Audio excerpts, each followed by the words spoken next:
তাই আজকে শুধু পা মেলালেই হবে না, স্বাধীনতা সপ্তাহে স্বাধীনতা উদযাপনকে সেলিব্রেট করতে হবে, উৎসবে পরিণত করতে হবে। কেন? 2022 সালে প্রধানমন্ত্রী শ্রী নরেন্দ্র মোদী এই ঘর ঘর তিরঙ্গার উদ্ঘোষ করেছিলেন, কিন্তু পশ্চিমবঙ্গে যে সরকার ছিল সেই সরকার জাতীয় পতাকা বাড়িতে তোলার প্রোগ্রামে অংশগ্রহণ করেননি, কারণ প্রধানমন্ত্রী নরেন্দ্র মোদীজির আহ্বান ছিল। আপনারা সেই সরকারকে উৎখাত করেছেন, শাস্তি দিয়েছেন।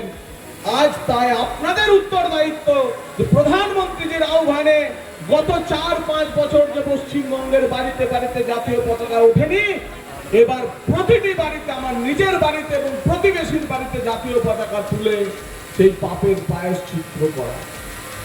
এবং আজকে আপনারা যেভাবে সাড়া দিয়েছেন তাতে আমরা অভিভূত।